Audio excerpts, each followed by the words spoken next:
DTV es tu voz en el Congreso. Este 2023 seguí eligiéndonos.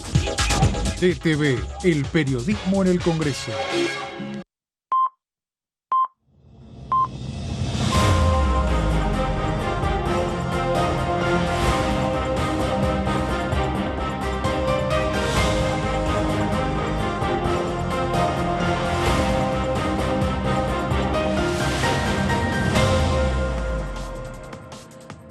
Hola, ¿cómo les va? Bienvenidos a la segunda edición de DTV. Acá estamos. Estábamos preguntándonos con mis compañeritos, ¿cómo están, amigos? ¿Bien? Bien. Muy bien, todo en orden, Meli. Estábamos preguntándonos qué nos toca el domingo. Sí. ¿Qué nos toca asignado el domingo? ¿No? Estas elecciones que no llegan más.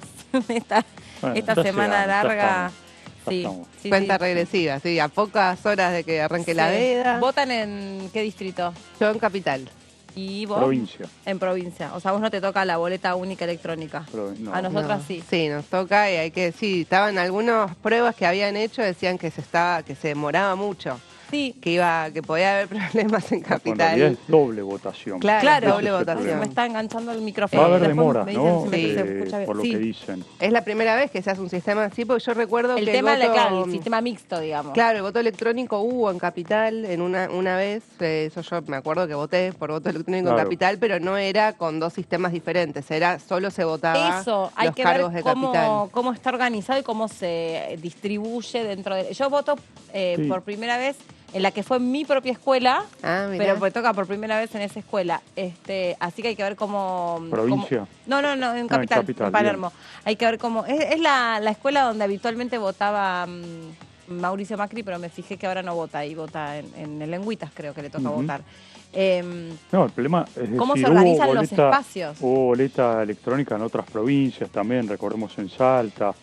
Pero claro, no con este sistema mixto, con lo cual eso me parece va a entorpecer un No, poco. en Salta, mira, a mí me tocó cubrir esa elección 2 veces, la de gobernador, la que le dio la reelección a Urtubey como gobernador. Claro. Que ahí se Salta. estrenaba la máquina, que es la misma que vamos a usar nosotras ahora en la Ciudad de Buenos Aires. Ujú. Y ahí nos explicaron, porque fue la empresa de la máquina y nos explicaron cómo funcionaba y qué sé yo. Esto fue hace, qué sé yo, 14 años atrás.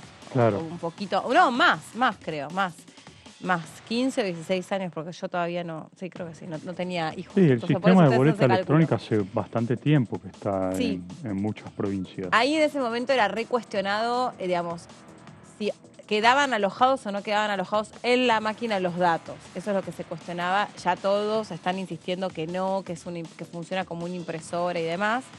Que no quedan alojados los datos quedan alojados en un chip en la boleta impresa. Exactamente. Y después el tema del recuento, medio como que hacen un toque de agua y no sé si es Claro. si es que pasan el chip. Claro, no, igual se hace un Como en doble Córdoba, chequeo. Yo o- me acuerdo el escrutinio del de la boleta electrónica, es como, por un lado la máquina tira una impresión sobre los totales, pero después también ¿Y como... cómo puede tirar la máquina la impresión de los totales si la máquina no guarda información? Eso es lo que no me cierra. Ah, yo de lo que lo recuerdo, o sea, porque después abrían la urna y ahí contaban, pero tenían que chequeaban el total de votantes. Ah, No, es verdad. Chequeaban el total de votantes y después contaban lo de la urna y ahí Claro, y se hacía. contrasta. Está Claro. bien, ahí tiene Claro, sentido. pero Ahí está. todo queda, como bien vos explicás, Meli, dentro de la urna electrónica, digamos, por así decirlo, y no es, porque esto hay que aclararlo bien, para algunos que piensan que hay un voto electrónico, que esos datos van al centro de cómputos del correo. Claro. No, Claro, no van, mi- no no pasa migran, eso. claro, exacto. Eso incluso es un sistema que se usó en muchos países del mundo, países desarrollados, por ejemplo, como Alemania, lo usaron y lo dejaron de usar porque Era proclive hackeable. a los hackeos, Obvio. ¿no? Obvio. Entonces, incluso Brasil tiene un sistema de urna electrónica, de voto electrónico, no el sistema de elección, digamos, electrónica. Tampoco va a ocurrir acá, porque se presta justamente a todo tipo de Sí, hackeos. esto es un tarjetón largo que te deja impreso los datos, por eso vos para Exacto. meterlo en la urna lo único que tenés que hacer es doblarlo para que no Claro. se vea el voto, lo doblás y lo metés en la urna. Entiendo que va a haber 2 urnas separadas, una va a ser para ese voto y supongo que habrá otra para el voto tradicional de las naciones, ¿no? Supongo De que los cargos funcionará así. nacionales, sí, Claro, boleta de papel. entiendo que va a funcionar de esa manera y ahí es lo que explica Jessy. Obviamente, vos primero estás con la maquinita, pim, pim, pim, pin, pin, viendo qué haces, qué sé yo. Te podés equivocar, podés volver para atrás. No sé qué pasa en el caso si ya se imprime la boleta, ahí no sé si se rompe, no sé cómo funciona eso, porque ahí es donde, esta persona votó 2 veces, no sé eso cómo funciona, Claro, habría no, que ver. eso tampoco Pero va a sé. haber un montón de figuras de asistentes ahí, Tiene medio que como haberlo, colaborando. sí, claro. Que no te pueden estar diciendo exactamente, a ver, como en el cajero automático, no, pues no pueden ver la Claro. operación que haces vos, pero te pueden decir, señora, fíjese que a la Sí, izquierda... lo que es la- importante siempre es que uno vea que lo que se le imprime en la boleta a los que votan en Capital, que sea el voto que efectivamente querían emitir. O sea, Exacto. chequear que lo que está impreso Sí, antes ir de como a tu ingresarlo propio en- control. Y me Claro. imagino que al mismo tiempo después te dirán, bueno, Jessy, ya está, ahora que ya apretaste los botoncitos acá, ahora métete en este Claro. ¿cómo se llama? En este biombo, y ahí hace la otra votación. Entonces yo creo que va a haber filas, va a ser medio Sí. tedioso. Yo creo que sí, que va a haber. Y va a va a haber demora. mucha gente que necesite asistencia, seguramente, Sí. como vos decías, para Sí. emitir ese voto. Porque eso es para el electrónico. voto de la ciudad De la misma, ciudad. no del Sí. lo que es la fórmula nacional. Me darían un microsegundo que tenemos a nuestro primer invitado conectado ya del otro lado, ¿puede ser? Está ahí desde la provincia de Catamarca el diputado Amansi.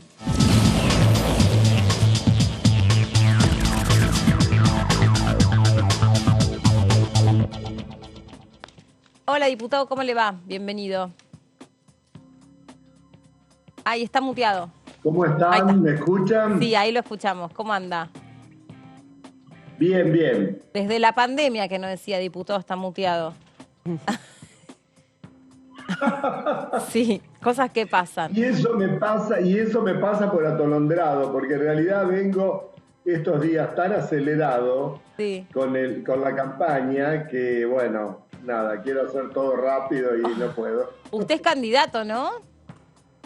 Soy candidato a gobernador, sí. ¿Y cómo se vive estas horas frenéticas finales antes de la antes de las elecciones? Bueno, la verdad es que con muchísima actividad, pero no estoy ansioso, digamos, no estoy mal, yo estoy muy bien. Sí. Mucha actividad, tenemos un armado muy competitivo en toda la provincia. El domingo la gente dirá a quién de los dos candidatos a gobernador por Juntos por el Cambio elige, pero nosotros nos sentimos seguros y confiados en el trabajo que hemos hecho. La verdad es que hemos hecho un trabajo muy a conciencia, mucha presencia territorial, mucho trabajo en redes, y nosotros venimos trabajando desde hace tiempo, recorriendo la provincia. Yo nunca la he dejado de recorrer, salvo durante la pandemia, ¿no? Claro. ¿Qué tal? Buenas tardes, diputado. Jessica Calcaño lo saluda. ¿Cómo estás, Jessica? ¿Cómo anda? Bien, muy bien. No, y consultarle justamente en este cierre de campaña estuvo un poco tenido por lo sucedido en Lanús, bueno, y que implicó que muchos cierres de campaña no se hagan finalmente, para ver cómo lo vivió, cómo ve esta situación por el crimen de Morena. Bueno, yo creo que es parte del drama argentino. Es una gran tragedia que nos cruza a todos, pero que yo digo, con esto yo quiero que se me entienda bien. Hay situaciones, tal vez no tan graves, pero casi cotidianas en el interior del país, de las cuales el gran público, el público metropolitano, el público de las grandes ciudades, no se entera. Nuestro país está surcado de tragedias. Catamarca es una de las provincias con el índice de suicidio adolescente más alto. Hay un montón de pequeñas poblaciones abandonadas a su suerte desde el punto de vista de la salud, ni qué hablar de la salud mental. Hay violencia de género muy frecuente. Catamarca es una de las provincias en donde el femicidio, lejos de retroceder, aumentó. Nosotros tenemos muchos casos de abuso a menores. La verdad es que a veces, bueno, vuelvo a decir, no se trata de una competencia de tragedias, pero quiero decirles que muchas veces ocurren cosas que para ustedes, habitantes de la Ciudad Autónoma de Buenos Aires o del área metropolitana, pasan desapercibidos porque no están las cámaras de televisión, no están los medios nacionales, que son los que todos vemos. Y bueno, la verdad es que es una muestra terriblemente dramática del drama argentino, de la ruptura del tejido social, de las infancias vulneradas, abandonadas, de chicos deteriorados por falta de educación, de formación, de familias bien estructuradas, de chicos deteriorados por los consumos de sustancias tóxicas. Creo que tenemos una Argentina que llora todos los días. Y esa Argentina a veces en el debate de cuánto fue la inflación o cuánto está el dólar, se nos pasa un poco por la línea de flotación del debate público.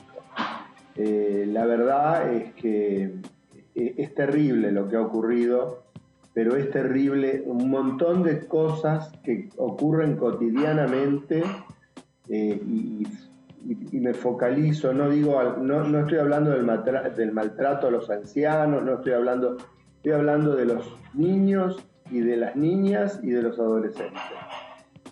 Pasan un montón de cosas tremendas y nos enteramos solo una parte. Diputado, ¿cómo le va? Martín Natale lo saluda.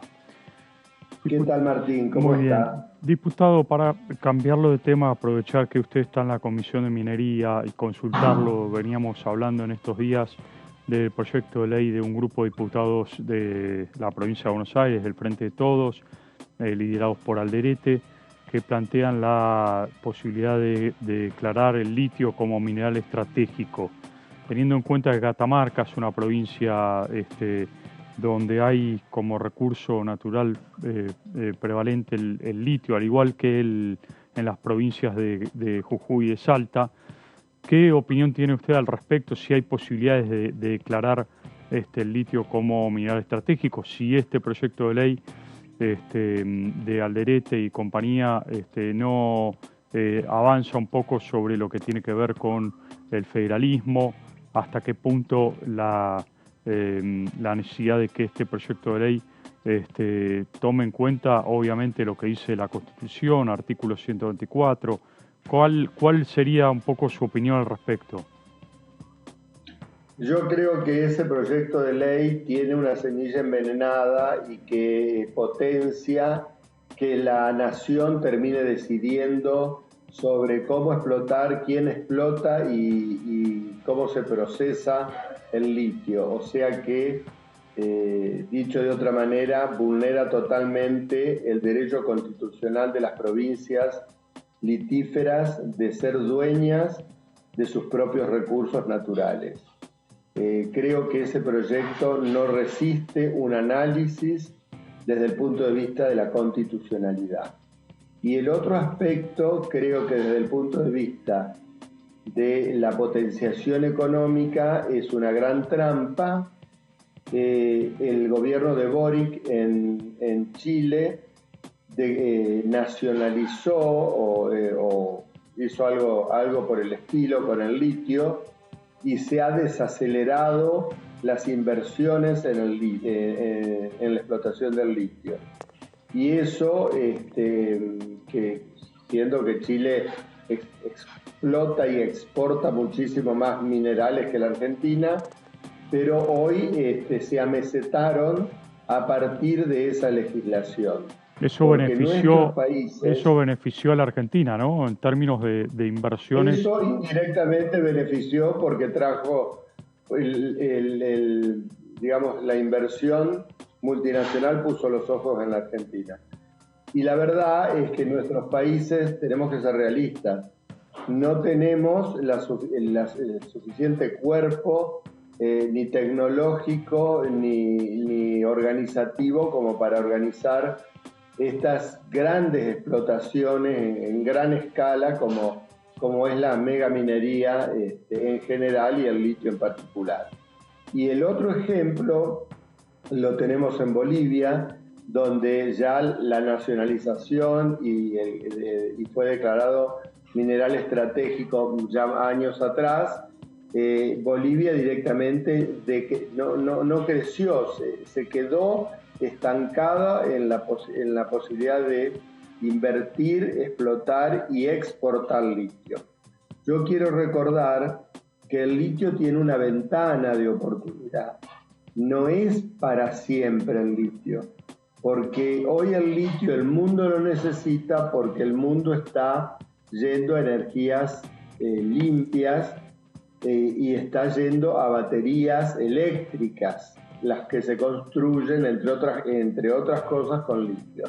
Entonces, hoy que Europa en el 2030 ya va a tener todo su parque automotriz, va a ser a energía eléctrica, hoy hay una gran demanda de litio, pero esto no significa que dentro de 15 o 20 años va a ser lo mismo, porque la tecnología tiene aceleraciones y hay otras baterías de otros materiales de agua, de hidrógeno, que se están ensayando y que hay prototipos ya investigados, que probablemente en un tiempo no muy lejano suplante al litio.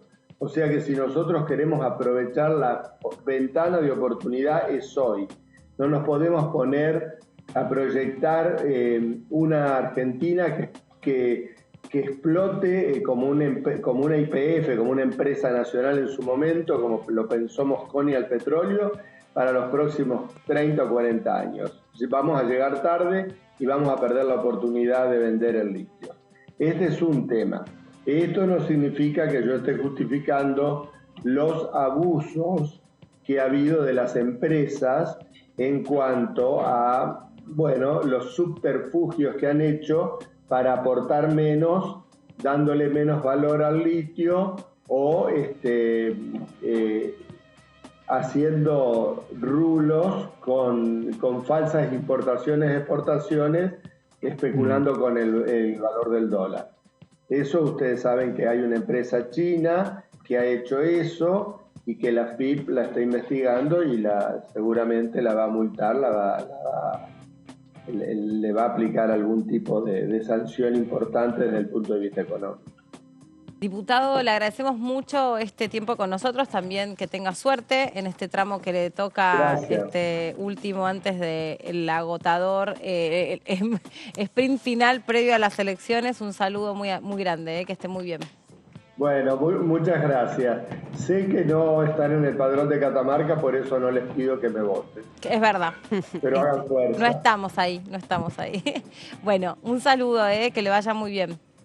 Que ande bien, Chao, hasta luego. Hasta la próxima, adiós. El diputado Mansi, que además estaba bueno lo que hablaba con vos porque sabe mucho sobre cuestiones vinculadas a la salud mental y adicciones.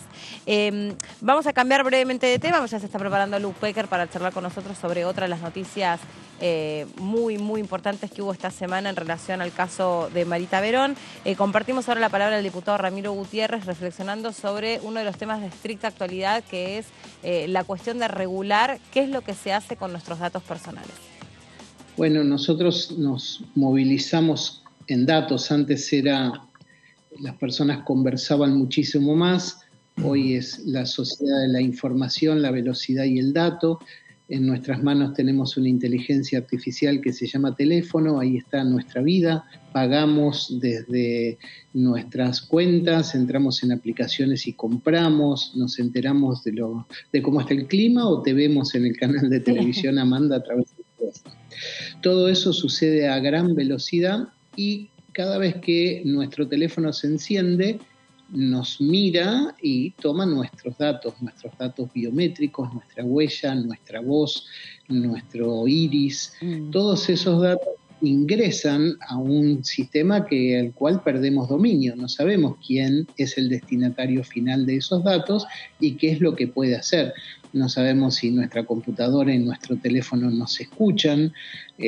Nosotros decimos o hacemos una búsqueda en internet y buscamos un traje, una linterna, un libro y nos aparecen 10 ofertas similares. Evidentemente hay un dispositivo armado sobre nuestros gustos y nuestras preferencias, y sufrimos en el gobierno que pasó que una empresa extranjera como Cambridge Analytica pirateara datos de cada uno de nosotros y tuvieran más de 100 datos de Amanda o de cualquiera de los que están en la mesa y supieran qué gustos tiene para buscar una preferencia política. Entonces se segmentan mensajes. Si una persona en una casa le gustan los animales, le va a llegar un mensaje del candidato diciendo que va a cuidar los animales. Gatitos por todos lados te aparecen. Exacto. Y si no te gustan los animales, va a llegar del mismo candidato otro mensaje completamente diferente diciendo que él va a precaverse de que no haya tantos animales que te puedan molestar o que te puedan incomodar. Entonces, esto que son nuestros datos, que es nuestra vida privada, hay que cuidarlo. La ley es del 2000. La Argentina fue pionera en cuidar los datos personales de las personas en la región, pero bueno, ya los especialistas y las agencias y los funcionarios del gobierno nos han mandado un proyecto de ley que actualiza esta protección de nuestros datos privados y de los datos sensibles, y vamos a entrar en debate de este Congreso, si Dios quiere, para actualizar y reformar casi íntegramente esta ley de protección de datos. Es acá. Ahí estamos hablando de, esto es un tema de estricta actualidad, lo de los datos personales, que vos nos lo vas a contar en un ratito, ¿no, Martín? Exactamente. Pero bueno, algo de estricta actualidad también es todo lo que después de más de 21 años se vuelve a conversar en relación al caso Marita Verón, que claramente ahí la mamá esta semana, Susana Trimarco, cuando ventila algunas nuevas pruebas que hay para sumar a lo que en realidad ya prácticamente sabe que le pasó a su hija, vuelve a poner el foco en un tema, ya está Lu Pecker para hablar de esto, que es la explotación de mujeres en situación de extrema vulnerabilidad para ser sometidas sexualmente, ¿no, Lu? ¿Cómo estás? Exactamente. Bueno, el tema vuelve a hacer resurgir, por un lado, qué pasó con Marita Verón, qué pasa con las mujeres desaparecidas, cómo se las busca en la Argentina, y además la incidencia. Si bien tenemos el recuerdo de muchas leyes que son producidas a partir de casos específicos y que llevan el nombre, ¿no? Como la ley Micaela, en el caso de la ley de trata no lleva el nombre de Marita Verón, pero es una ley que se produce por el caso de Marita Verón y por además la fuerza de Susana Trimarco, que busca a su hija desesperadamente y que cambia la ley de trata, primero en el 2008 y después una reforma más extensiva en el 2012. De todas maneras, sorprende las revelaciones que se conocieron esta semana y que creo que han tenido muy poca repercusión en los medios de comunicación sobre el destino de Marita, el encubrimiento y la extorsión entre gremios cuando sabían que había fotos de Marita Verón muerta. Una realidad que todavía no se puede confirmar porque no se encontró ni la carpeta ni las fotos, pero que hoy se puede presumir con más fuerza y que todavía no sabemos. Les recomiendo mucho la nota Pacto entre Criminales de Mariana Carvajal, que por supuesto escribe en Página 12 y tiene el programa Punto Género en Diputados TV y que cuenta la trama de esta historia, ¿no? Esa es Marita Verón con su hija, que ya se presentaron tanto Susana Trimarco, la Fundación María de los Ángeles, que ayuda a personas víctimas de trata, como su hija Micaela, como querellantes en esta nueva causa. Vamos a contar un poco qué pasó. Marita Verón desaparece en el 2002.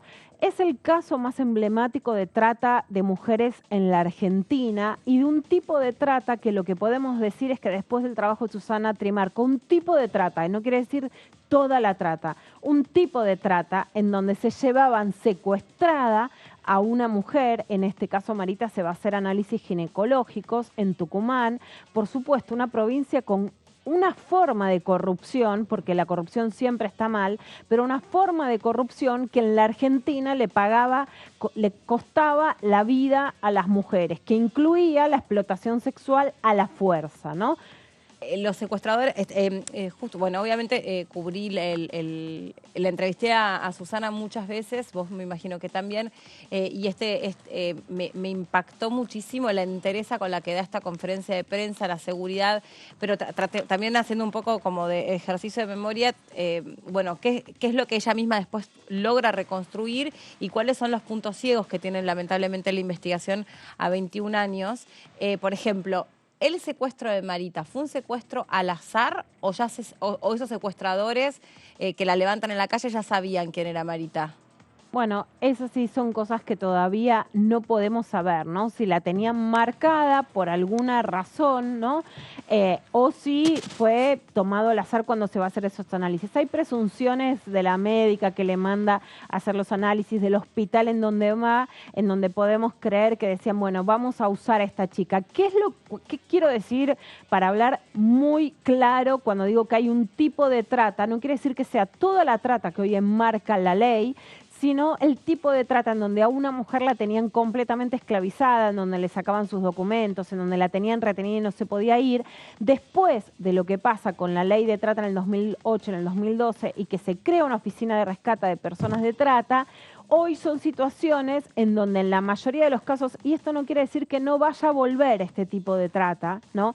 Tanto para migrantes, si se acuerdan, en la Argentina hubo muchísima trata con mujeres dominicanas, como para que justamente también haya mujeres que desde la Argentina pueden ir a otros lugares totalmente esclavizadas sin poder salir de ese lugar. Después justamente hubo otros debates sobre qué pasaba con la ley de trata de mujeres que decían, bueno, yo quiero ser una trabajadora sexual, no quiero que me persigan con la ley de trata de personas, ¿no? Sí. Entonces el debate se abrió hacia otros lugares en donde se puede discutir tanto la aplicación, la penalización, etcétera, pero bueno, no es una persona secuestrada en contra de su voluntad. Susana se mete ella misma en las redes, a donde se presume que estuvo Marita secuestrada, y habla con sobrevivientes de esas redes, incluso ayuda a liberarlas, y ellas mismas le dicen, sí, yo la conocí a tu hija pasó por acá, estuvo así, y lo que se puede reconstruir, sobre todo gracias a su experiencia y su coraje, su valentía como mamá, es que ella estuvo por lo menos un año bajo explotación sexual. Es tenebroso porque justamente Susana Trimarco, como vos decís, Meli, ella se hace pasar por lo que en ese momento ella lo define como prostituta en los prostíbulos de La Rioja. O sea, acá había una red en el norte del país y hay algo que a mí me impacta muchísimo y que cuenta Susana Trimarco, que Marita Verón escribió su nombre en un prostíbulo de La Rioja. Eso quiere decir que la Argentina no salva a Marita Verón, para que hoy no estemos hablando si hay fotos de ella muerta o no, ¿no? Con este uso tan despiadado de los cadáveres en la Argentina, de la tradición de lo que se ha hecho con el cadáver de Evita Perón, con los cadáveres y los huesos de las desaparecidas y los desaparecidos, que muestran que hay una metodología que después se sigue aplicando a lo largo de la historia, en este caso, en el caso de Marita. Sí, estaba viva, ¿y qué pasaba? ¿Por qué se cambia la ley a que la trata sea un delito federal? Porque claramente las redes de corrupción policial incluían a los sistemas prostibularios, entonces, si había un allanamiento para ver si se encontraba Marita Verón, como efectivamente pasó, la policía le avisaba que había una orden de la justicia a los dueños de los prostíbulos por corrupción, por coimas, y la sacaban a Marita Verón. O sea que a Marita Verón la mata también la corrupción judicial federal, si es que finalmente se prueba. En realidad, lo que pasa es que por eso, como la causa era provincial, entonces en Tucumán la tenía que buscar la justicia de Tucumán, en La Rioja la justicia de La Rioja, que además las complicidades, en ese caso provinciales, eran mucho más fuertes que lo que se suponía que podía hacer la justicia federal. Por eso es que se cambia y se crea esta ley de trata como delito federal. El caso de Marita Verón no fue juzgado como un caso de trata porque la ley es posterior al secuestro de Marita Verón, ¿no? Y de hecho, la Chanchalé, que es este personaje que muere en el 2020, acá lo cuenta Mariana Carvajal, por COVID con prisión domiciliaria, es como la trama de Al Capone. Está preso por lavado de dinero, pero no por la responsabilidad con Marita Verón. Hoy, ¿qué es lo que se sabe, aunque todavía es algo que Que es tenía cómplices que actuaban de secuestrar a las pibas. Exactamente. O sea, él le pagaba como una especie de sicarios que lo que hacían era eso, rondar los barrios y chupar a las chicas de las calles, como en la época más siniestra de nuestro país. Exactamente. Así funcionaba. Por eso sí, lo que reitero, Meli, es que cuando hablamos de desaparición de mujeres y de que no sepamos qué pasó con su cadáver, hay redes de complicidad políticas, policiales, judiciales, etcétera, que no es que solo se termina una dictadura, que sí, cuando se crea un sistema tan siniestro como la desaparición como método de disciplinamiento, de tortura, de frenar un movimiento político, esas redes continúan. Por ejemplo, han continuado con la trata de personas. Por supuesto que continúan también con lo que podemos pensar que pasó con Mayra González o Cecilia en el Chaco, ¿no? En la desaparición como método de quitar a una mujer y de que no sabemos qué pasó con eso, si está enterrada, si efectivamente, como se dice tan morbosamente, tanto en el caso de Mayra Benítez en el Chaco, descuartizada, tirada, los animales, etcétera, con la idea de que si no hay cuerpo, entonces no hay delito. Y no es cierto. Bueno, ¿qué es lo que hasta ahora se sabe? Que lo que se dice es que entre gremios no había chantajes y extorsiones porque en una clínica que pertenecería a Luz y Fuerza, al ex dirigente de Luz y Fuerza tucumano Julio Luna y de su esposa Marta Fernández, que se llama Luz Médica, habría ingresado Marita Verón. No se sabe si había ingresado viva o muerta, ¿no? La periodista tucumana que devela este caso en Twitter, que les recomiendo que sigan su cuenta, es Mariana Romero, y ella hace también muchos hilos en donde se puede entender esta historia. Pero lo que se sabe hasta ahora es que habría fotos del cuerpo de Marita Verón muerta, habrían pedido que la mantengan para mantener el cuerpo congelado. Pero de Luz Médica lo que se presume es que la tuvieron, lo que se da a entender de lo que sabe la investigación, la mantuvieron por lo menos lo que dijeron en la conferencia de prensa, y que después sí la llevan escondida a una morgue. Y la tuvieron como NN o con otra identidad, presuntamente, también una morgue a donde iban los cuerpos de quienes formaban parte de ese sindicato, ¿no? Claro. Hay un gran tema también con los CNN en Argentina, ¿no? Con los cuerpos de los CNN incluso en los cementerios. Recordemos que Luciano Arrua, muerto, ¿no? Por el abuso policial, estaba como un NN. Entonces también en la Argentina es importante cuando buscamos desaparecidas y desaparecidos que dejemos de contemplar la posibilidad de que haya NN en los cementerios o en las morgues. Lo que sí se sabe, volviendo a la clínica, es que entre otros sindicatos chantajeaban a Luz y Fuerza con que sabían que había una carpeta con estas fotos y que entonces les dieran determinadas cosas para no sacar a la luz esas fotos. Esta trama es horripilante y en un caso tan relevante como el de Marita Verón, recordemos también que se hizo una novela, digamos, ¿no? Con Soledad Silveira, inspirada en Susana Tribar, con Vidas Robadas en Telefe, ¿no? Que en todos estos años hayan sabido que existían esas fotos, que además nunca se dio por hecho que Marita Verón estaba muerta, entonces que supieran ese dato fehacientemente y que se lo tiraran como una carta de una extorsión sin hacerlo conocer a la justicia. Hay una persona que está en una reunión gremial en donde se produce esta extorsión y va a la justicia. Entonces, el procurador sobre trata de personas, que es el procurador con más experiencia en este tema, lo que hace es abrir una causa judicial que queda en Tucumán y a partir de ahí se realiza esta investigación en donde Susana Trimarco, tanto como su hija y la Fundación María de los Ángeles aparecen como querellantes. Hacen varios allanamientos, pero ni la carpeta ni las fotos todavía aparecieron, por lo que esperamos es que, por supuesto, se encuentren esos datos y se llegue, por supuesto, al cuerpo, si es que esto es verdad, de Marita Verón. Recordemos que muchas veces hubo excavaciones, también en La Pampa, ¿no? Los puntos más fuertes de trata de personas en el país fueron Tucumán, La Rioja, La Pampa, Santa Cruz, Río Gallegos, ¿no? Entre otros lugares en donde se llegó a desmantelar. Otro dato que a mí me parece también muy fuerte es que Sibila Camps fue una de las periodistas que más cubrieron el caso de Marita Verón y especialmente Tucumán, una periodista muy importante que escribió escribió un libro que se llama La Red. En ese libro hay testigos que dicen que Marita Verón fue violada y embarazada y que tuvo otro bebé. Eso no está comprobado, por supuesto que Susana Trimarco lo sabe, tampoco se puede decir que sea cierto. Las fotos también podrían develar, si se ve alguna señal de un cuerpo puede no develarse,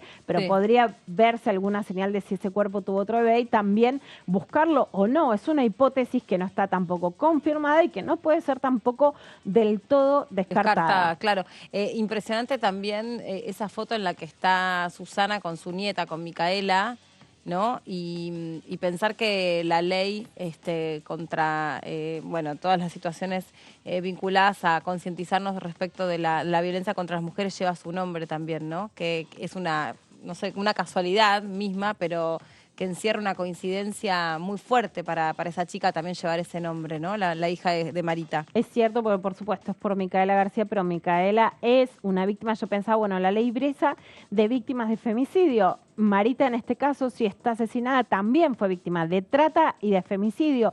La tendría que haber cobrado Micaela y no la cobró porque ya es mayor de edad. Esto es una ley que ampara hasta los 21 años. La podría cobrar retroactivamente. Y no es solo por hablar de dinero, sino por hablar de lo que implicó que quienes conocían que estaba esa foto que comprobaba que Marita Verón estaba muerta, no la hayan mostrado, ¿no? Lo que implican estas redes que sobreviven aún a casos en donde hay tanta conmoción pública y que cambian finalmente la historia del país, ¿no? Y también cuando, por ejemplo, vamos a un aeropuerto, aparecen las fotos hoy en la pantalla de las personas desaparecidas. Eso no existía antes. En este caso, por supuesto, hay muchas otras personas desaparecidas. María Cash, que recordemos su papá, también murió en un accidente de tránsito buscándola. Y muchas mujeres, Joana Ramallo en La Plata, Peli Mercado en La Rioja, muchas otras mujeres que sus nombres nos suenan menos, pero que es importante. Sí, recién cuando hablabas también de esta cuestión de la desaparición de los cuerpos y que los violentos o los asesinos o las redes de trata muchas veces nos quieren hacer creer que al desaparecer el cuerpo desaparece el delito. El caso de Rosana Galeano, que se presume que fue prendida a fuego después de haber sido asesinada por su expareja, por el papá de los hijos además.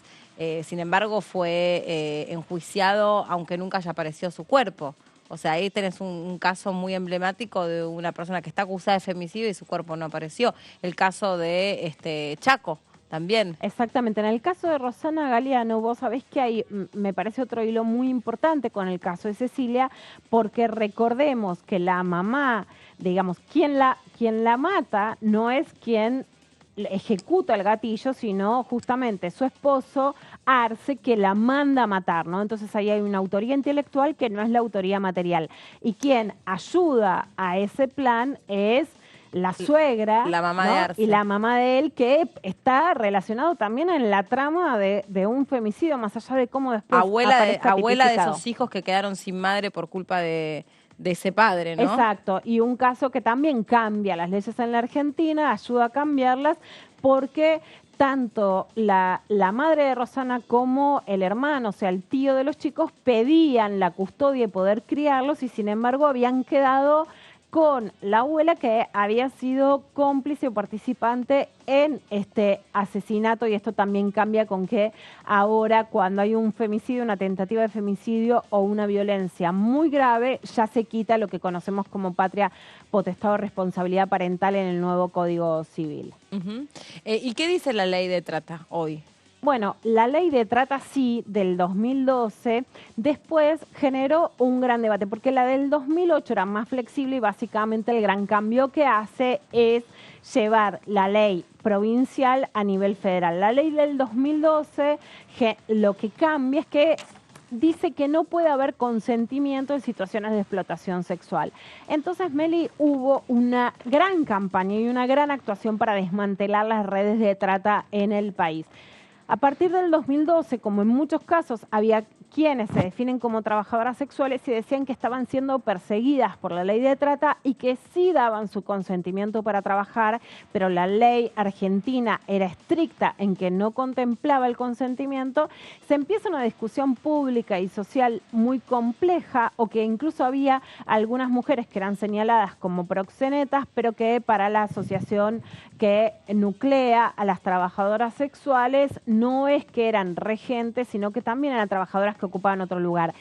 Ese debate frena un poco la aplicación de la ley de trata, y lo que habría que hacer es un consenso en donde no se persiga a quienes ni son víctimas ni desean en su autonomía, pero que no permita la vuelta a situaciones de trata más explícitas que no queden en un borde intermedio. Justo esta semana se elevó a juicio una causa que digamos, hace sentido con lo que vos estás contando, que es la explotación sexual contra más de 20 mujeres en una falsa escuela de yoga en Villa Crespo, ¿se acuerdan el caso, Sí, no? por supuesto. Y el abogado justamente describe esto, dice, yo empiezo a trabajar con estas mujeres, a conocer estos testimonios, y ellas no se reconocen como víctimas, precisamente por el nivel de doblegación de su voluntad digamos, que llevaban adelante estos perversos de la escuela, porque como ahí había un ejercicio de autoridad y más aún, lo mismo que en el caso Grassi, ¿no? Una autoridad que tenía muchas habilidades intelectuales y que es un líder entre religioso y espiritual, digamos, con mucha facilidad le vas haciendo creer a la mujer que lo que está haciendo no es ser violada, sino que es no sé qué verso les habrá metido este tipo, y todos los que colaboraban económicamente con esa escuela, que eran empresarios que tenían que pagar una cuota mensual en dólares, no sé, era una cosa monstruosa. Y el abogado dice, para mí es una de las causas más desafiantes, porque claramente había una situación de trata de mujeres, de explotación sexual, con el agravante que ellas no se percibían como víctimas. Bueno, esto es muy frecuente. La ley de trata, justamente como existe en estos casos, es una ley, digamos, dura en términos sociales, que lo que dice es que la justicia actúe más allá de lo que diga la palabra de quien encuentran en el lugar. Esa ley después fue debatida socialmente, pero después de una época de muchísimos rescates, digamos, durante los primeros gobiernos, porque tanto Néstor Kirchner como Cristina Kirchner apoyaron fuertemente a Susana Trimarco, incluso en una provincia como Santa Cruz, donde la trata fue muy fuerte, este lugar de Río Gallegos que se llamaba La Casita y que era naturalizada, y que se desmonta esa naturalización con la que en esos lugares se ejercía la trata de personas. Hubo muchísimos rescates, estaban divididos en explotación sexual y en la explotación laboral. De la explotación laboral lo que más recordamos son las personas que eran víctimas de trata en talleres clandestinos, especialmente en la zona de Flores, muchos migrantes bolivianos y bolivianas entre ellos, y la trata en el campo, en situaciones rurales donde los tenían sin baños, analfabetos, etcétera, con una gran voluntad política de ejercer rescates. En todos estos años esa voluntad política retrocede. Se fue diluyendo. Y hay otros casos que fueron muy importantes y que para mí habrían que retomar, que es en Rosario, distintos fallos que consideran que los chicos menores de edad que eran tomados por el narcotráfico y eran encerrados también eran considerados víctimas de trata, los que eran llamados los soldaditos. Hay por lo menos 2 fallos en Rosario que consideran a estas situaciones como víctimas de trata, ¿no? Un fallo que es interesante para sacar a los menores de edad de esas situaciones donde no solo ejercen el narcomenudeo, sino que son tomados por los cárteles de drogas para ser usados a su favor sin ya poder disponer de su libertad personal. Sí, lo mismo en los talleres clandestinos, también ahí hay trata, ¿no? Una cosa es la trata con explotación o con fines sexuales, otra cosa es con fines laborales, pero también es una trata y mal llamada que también fue el debate semántico, ya no llamarlo trata de blancas. No, por supuesto, la trata de blancas es una forma que fue muy racista desde estos días, que por supuesto elimina la ley de trata en la Argentina, y que básicamente sí tuvo que ver con que la trata de personas en la Argentina, hay muchos libros que así lo describen, tenía que ver con las migrantes polacas en muchos casos, entonces blancas, y con una diferenciación entre que si eran prostituidas o explotadas, las mujeres con descendencia afro no se le daba importancia, y con que en cambio la trata de blancas sí se le daba más importancia desde una perspectiva racista, ¿no es cierto? Pero que eso está superado en la Argentina. En todo el mundo la trata de personas sigue siendo un problema muy grande, porque justamente hay muchas mujeres de Europa del Este, con la guerra hacia Ucrania esto se ha recrudecido, eso de también te iba a África, decir. de América Latina, que siguen siendo no solo explotadas sexualmente, sino contra su voluntad, ¿no? Entonces, esto en Europa, por ejemplo, no es un tema que se considera del pasado ni superado, sino que la Unión Europea le da mucha importancia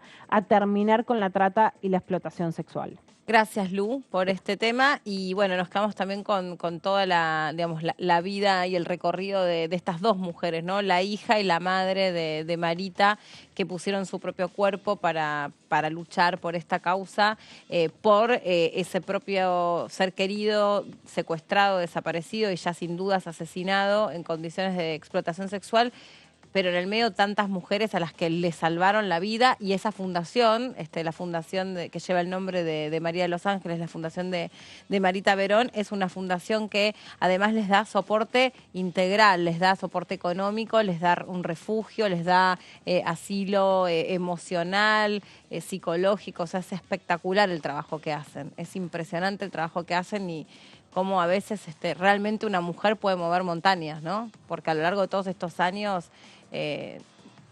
ha cambiado la realidad argentina, sí, y muchas muchísimo. mujeres seguirían padeciendo esa esclavitud si no fuera porque la historia no se cambia sola, la cambian mujeres, por supuesto, como Susana Trimarco. Cierto. Gracias, Lu, muchas gracias. Bueno, nosotros vamos a continuar con y con todos los temas. En un ratito vamos a estar hablando con Lu Fernández, también con una actividad que se está llevando adelante, a donde vamos a estar conversando sobre otra cuestión, donde muchas mujeres también de pueblos originarios, justamente nos lo contaba en un último informe la defensora de los niños, niñas y adolescentes, también en las comunidades originarias lamentablemente son arrasadas de sus comunidades con fines sexuales. Esa también es otra triste realidad. Así que vamos a estar, a propósito de una muestra que se está llevando adelante ahí en el anexo, la muestra Taluet, recorriendo un poco la vida de la comunidad querandí, en instantes nada más. ¿Vieron la conferencia de prensa de Susana Trimarco y todo lo que trajo? Yo leí las notas después, que la repercusión que hubo en algunos medios, pero es cierto lo que decía Lu Pecker, que no tuvo tanta repercusión. No. Y es un cambio importante y escuché en toda la trayectoria que tiene esta causa. Y escuché algo horrible, como tantas otras veces lo escuché respecto del caso de Chaco. O sea, la política no sabe mantenerse al margen del dolor de los padres y de las madres, ¿no? Enseguida piensan que, bueno, y qué raro, y que justo ahora, a 2 o 3 días de las elecciones, que justo viene a hablar de esto y de los sindicatos. ¿Qué tiene que ver, no? O sea, ¿qué tiene que ver? Es como hasta de mal gusto, como hoy mismo con el caso de esta chica que mencionabas vos, del caso de Morena en Lanús también. ¿Qué tiene que ver? ¿Qué desatino enorme? ¿Qué distancia que a veces algunos, no todos, tienen con los dolores de la sociedad? Y con los casos estos tan emblemáticos? La verdad que da lo pena. Importante, creo que también cuando escuchamos a Lu Pecker, que bueno, hay una agenda de las mujeres muy importante, una historia, ¿no? De muchas leyes que se lograron conseguir a través de la lucha, o casos muy dramáticos como el de Marita Verón, pero que la lucha de Susana Trimarco logró ese cambio, y cuánto más falta, ¿no? Totalmente, totalmente. La fuerza de las historias en primera persona también sirven para esto, ¿no? Para generar mayor empatía. Me voy con Lu Fernández, que está en el móvil.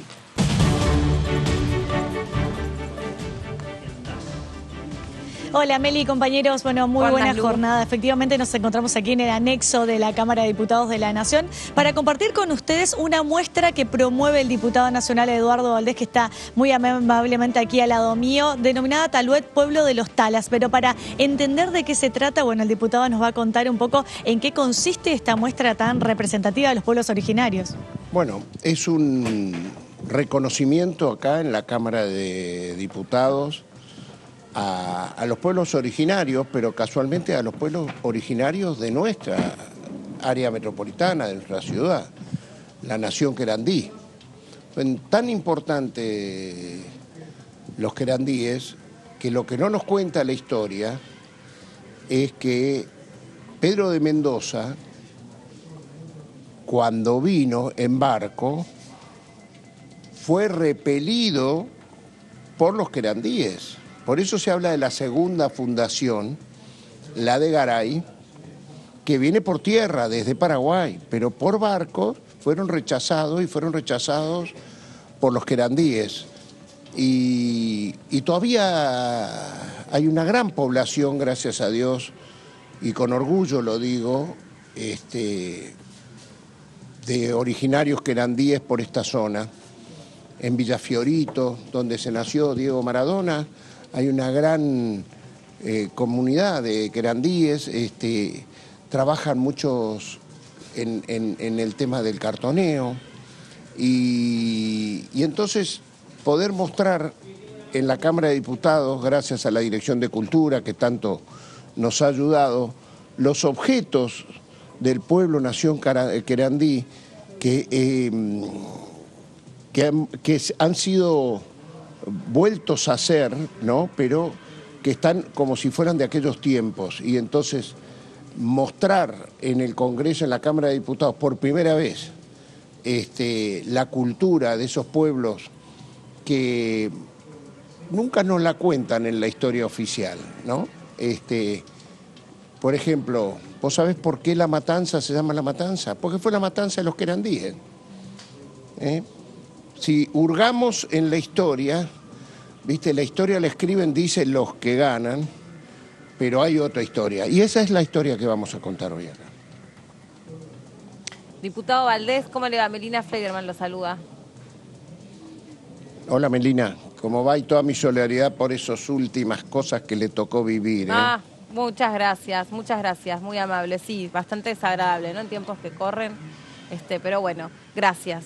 Por suerte, yo creo que, ¿sí? que hay muchas leyes que ustedes estuvieron aprobando que me van a dar un buen empujón. Así que gracias. Diputado Valdés, justo... La felicito por la lucha, Gracias, diputado. Justamente estas semanas fue es el Día de los Pueblos Originarios y también se dio la visita del Malón de la Paz aquí en el Congreso de la Nación, sí, para poder recuperar la lucha de los pueblos originarios y los avasallamientos que se siguen cometiendo. Sí, claro. Para contar algo positivo, diría, me enteré ayer, lo leí, no ha tenido mucha repercusión, que el Procurador General de la Nación, creo, dictaminó que esa constitución que se ha aprobado en Jujuy no es constitucional. O sea, le ha elevado el dictamen a la Corte, ¿no? En homenaje a esa lucha que están haciendo los pueblos originarios en Jujuy, que usted está hablando, ¿no? O sea, por lo menos vi que ayer se movilizaron a la Corte Suprema de Justicia, lo vi al Nobel de la Paz, Adolfo Pérez Esquivel, acompañándolos. Nosotros los recibimos la semana pasada acá en una gran iniciativa de la diputada Paula Penaca, ¿no? Presidenta de la Comisión de Peticiones, Poderes y Reglamentos, pero sí, claro, o sea, lo bueno de esta, a ver, dentro del drama que significa, ya me estoy acordando de ese día, ver a chicos jóvenes con los ojos que perdieron un ojo, ¿no? Como esa represión asquerosa de enseñar a la policía a tirar a los ojos de los manifestantes, como apareció en Chile y como apareció en otros lugares, que parezca en tu propia patria, te duele el doble. Eso me queda de ese día, ¿no? Sí. Pero bueno, la lucha, lo que me han demostrado esos pueblos, esa marcha, es que no se para la lucha. Y nosotros estamos viendo luchas importantes de un despertar en América Latina de los pueblos originarios, ¿no? Si ustedes analizan Perú, son los pueblos del interior que no han aceptado que se voltee un presidente así como se lo volteó a Castillo, que casualmente es uno de ellos, ¿no? O sea, a pesar de que había sacado un 12%, fíjense que hasta el día de hoy, o sea, yo creo que desde la Bolivia de Evo Morales, de la multiculturalidad que empezó a luchar en América Latina, se ha despertado esto, ¿no? Y sí, la Argentina a veces son los que menos hemos hablado de nuestra propia cultura originaria. Pareciera como que es de segunda. Por eso es bueno en el canal de los Diputados TV, poder hablar y mostrar estas cosas. Sin duda, sin duda. Y le pregunto sobre esta muestra en particular, digamos, ¿cuál es la mejor manera de...? Veo que ahí están mostrando sí, los objetos, ¿no? Sí, estamos mostrando los objetos elaborados por la comunidad. Bueno, no sé si nos quiere contar usted qué contiene la muestra, también está bueno porque ya lo estamos viendo. A ver. Espere, está Guillermo ahí, Guillermo Gómez. Está Guillermo. Yo voy a quien me trajo la propuesta, un querandí de verdad, y es lindo mostrarlo. Sí, está buenísimo. Es lindo mostrarlo y que él nos cuente. A ver. Sí, yo le paso a Guillermo. ¿Cómo no? Vení, acá, escucha. Hola, Guillermo, ¿cómo le va? Me preguntan que cuente cómo es la muestra esta. Claro, que cuente qué contiene la muestra. Lo que necesitas decir. La muestra tiene que ver con la visibilización del pueblo nación querandí. En principio, agradecer a... No me nombres a mí. Agradecer a mi amigo, compañero, hermano, Eduardo Valdés, que nos dio la oportunidad para estar aquí dentro del Congreso y hacer una visibilización general. Indudablemente, la muestra tiene que ver con lo que es la visibilización, pero también con el arte y el tema de la familia. De toda la familia que componemos el pueblo nación querandí, el cual hace 400 años comenzó su invisibilización a través de muchísimas cosas, desde Pedro de Mendoza, que fue una lucha tremenda, a terminarla con Juan de Garay, hay que decirlo. Y bueno, y ahí comenzó la invisibilización del pueblo nación. Pero contá un poco los objetos. Los objetos tiene que ver con parte de lo que es la cerámica, todo el trabajo en cuero, y tiene que ver también con las fotografías que es del archivo familiar, que allí va pasando desde bisabuelos hasta el día de hoy en diferentes lugares de nuestro territorio, que es la zona sur, donde está el relicto del puente La Noria, que está los reservorios que se encontraron a través de las excavaciones del pueblo nación querandí. O sea que somos de la zona sudoeste de la ciudad de Buenos Aires, y allí, dentro de lo que es la muestra fotográfica, además de la parte de archivo, tiene que ver con nuestra estancia, nuestra permanencia a través de los siglos en ese lugar. Tenemos una relación muy importante con el riachuelo, que no es riachuelo. Riachuelo significa chuelo, en lengua querandí significa zanja en la tierra. Chu es tierra, lo zanja. A ver, parecemos el dúo Pimpinela acá. Ahora sí, escuchamos los dos. Escuchamos los dos. Sí. Perfecto, bueno. Si ustedes me permiten, sí. Lo voy a invitar al arquitecto Gustavo Cañaveral. Venga acá, Gustavo. Que desde otro lugar fue de los que me supo enseñar sobre el pueblo nación querandí. Él es un trabajador como arquitecto de la limpieza del riachuelo, de la cuenca Matanza, y ahí se encontró él con la comunidad nación querandí. ¿Por qué no lo contás desde otro lugar? No tiene nada que ver con Guillermo. ¿Qué tal? Sí, yo como arquitecto, trabajando un proyecto y una propuesta vinculada a un desarrollo de un proyecto navegable para el riachuelo, desde el punto de vista productivo, turístico, con inclusión social, apareció en las redes, trabajándose muchísimo, y se vincularon cartoneros de Fiorito, justamente, que les interesaba el proyecto navegable y de turismo con inclusión allí en el área de Fiorito, justo cerca del barrio de Maradona, y ellos nos enseñaron los homenajes que hacían allá por el año 2011, digo, ¿no? Hace bastante tiempo, al cacique Telomén Condic. Así que a partir de eso pudimos desarrollar en nuestro proyecto de Riachuelo una propuesta para poder vincular ese deseo con toda la historia de los querandíes en toda esta área, ¿no? En el área metropolitana, en la ciudad de Buenos Aires, con lo cual pudimos tener una propuesta de poner en valor a la comunidad, a los querandíes con una escultura vinculada a la navegación, a poder llegar a la ciudad de Buenos Aires y poder tener una escultura de los pueblos originarios con un centro de interpretación, etcétera. Así que, bueno, de alguna manera nos vinculamos con el urbanismo y con los medios de comunicación alternativos, como es un blog. Y bueno, aquí estamos saludando la tarea de los compañeros de Guillermo, de Eduardo, así que nos parece una cosa muy importante poner en valor la memoria de los pueblos originarios. Creo que todavía falta mucho. Y esto es un inicio muy importante para el pueblo y nación querandí.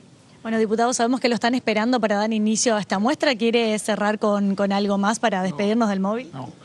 Gracias porque mostrar a Guillermo Gómez, a quienes trajeron la idea, que son originarios, al arquitecto que tiene el sueño de que el paseo que ya se puede hacer por la limpieza del riachuelo que ha hecho Acumar, Martín Sabatella, ¿no? Me gustaría que acá esté Mónica Macha, que es quien más me motiva a mí en la lucha por los pueblos originarios. El sueño es que se una Ezeiza con el aeroparque por vía de agua, que se puede hacer ya, ¿no? Y que ese sea el paseo turístico querandí.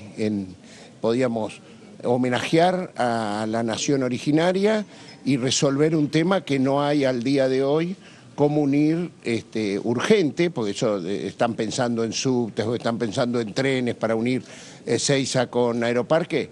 Bueno, hoy tenemos para poder hacerlo directamente por aguas, que era uno de los amores del pueblo nación querandí, el respeto al agua. Diputado Valdés, le agradecemos mucho esta ventanita que nos permite también recorrer esta muestra. Me parece que siempre a través de la cultura es una manera inexorable de que los pueblos permanezcan vigentes, vivos y que se conozcan sus realidades. Y son pueblos que merecen ser tratados igualitariamente, reconocidos por su lucha ancestral y por su valor cultural, por supuesto, sin lugar a dudas. No seríamos lo que somos sin todo lo que han dejado los pueblos originarios. Es verdad. Le agradecemos mucho. Es verdad. Es verdad. Bueno, muchas gracias. Vale mucho también Diputados TV con esto, porque cada uno de ellos podemos distribuirlo en todo el país, tanto directo por Diputados TV como por las redes. Gracias, No, gracias al contrario, de verdad. al contrario. Lu, también muchas gracias a vos. Bueno, Meli. Gracias a ustedes. Estamos en contacto. Hasta luego. Sí, cómo no, hasta la próxima. Bueno, hacemos una pausa cortita y en un ratito seguimos contándoles a ustedes toda la actualidad parlamentaria, que ya en un par de horas entramos en veda, así que tenemos que aprovechar este ratito que nos queda. Ya venimos.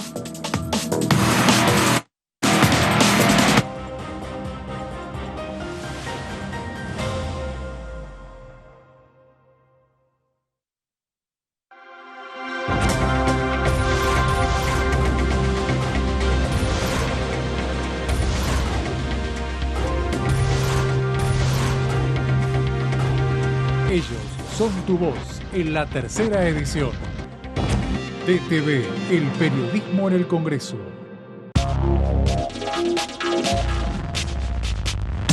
DTV es diálogo, análisis, información. DTV es pluralidad de voces, federalismo, libertad de expresión. DTV es todo lo que un país en democracia tiene que ser. DTV es tu voz en el Congreso. Este 2023 seguí eligiéndonos. DTV, el periodismo en el Congreso. ¿Cómo le va? Esto es el análisis por aquí por DTV. El servicio educativo como servicio público esencial. No estamos hablando de estatizar nada ni de hacer otra cosa que declarar que ese servicio de educación, sea en las escuelas de gestión pública o estatal o en las escuelas de gestión privada, es un servicio público esencial, igual que una guardia médica.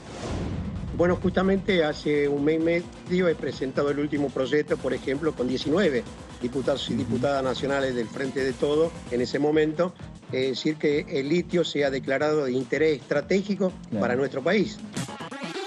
DTV, el análisis, de lunes a viernes. Este es el gasoducto Presidente Néstor Kirchner. Una obra de escala mundial realizada en tiempo récord que unirá la energía de Vaca Muerta con todo el país. Innovaciones, tecnología, cientos de kilómetros de acero y miles de trabajadoras y trabajadores. Esta megaestructura alimentará la llama del país con desarrollo, con federalismo, con soberanía y orgullo. Gasoducto Presidente Néstor Kirchner. Mueve energía, mueve al país.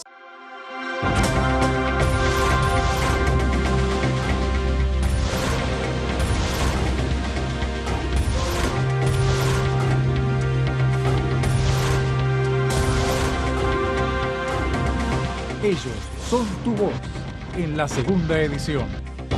DTV, el periodismo en el Congreso. Hola, hola, ¿cómo andan? Bienvenidos, bienvenidas a la tercera edición. Uno plantea la necesidad de declarar lo estratégico y te dicen, quieren nacionalizar, nos quieren sacar el petróleo, el litio. La verdad que es una vergüenza.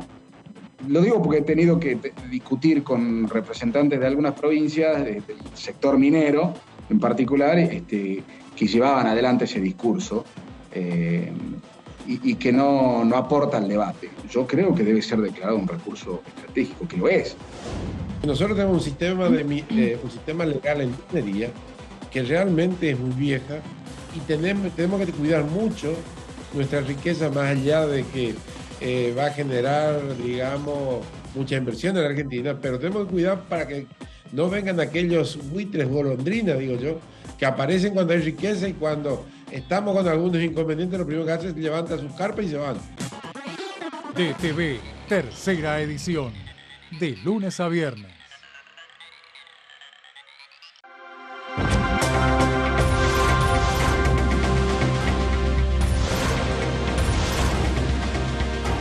Ellos son tu voz, en DTV el resumen. DTV, el periodismo en el Congreso. Para ser grande un país hay que vencer desafíos que parecen imposibles. Por ejemplo, llegar a lugares que antes eran inalcanzables. Porque todos los destinos se alcanzan cuando la ruta es el esfuerzo. El mismo esfuerzo que nos lleva a ganar nuestras propias batallas. Hasta que un día la victoria llega y nos lleva en andas. El futuro se vuelve presente si alcanzamos nuestros logros. Esos logros con los que día a día hacemos una Argentina mejor.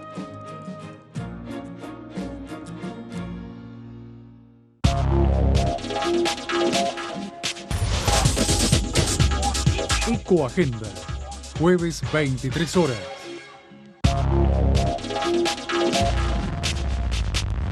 DTV es información, diálogo, análisis. DTV es federalismo, pluralidad de voces, libertad de expresión. DTV es todo lo que un país en democracia tiene que ser. DTV es tu voz en el Congreso. Este 2023 seguí eligiéndonos. DTV, el periodismo en el Congreso.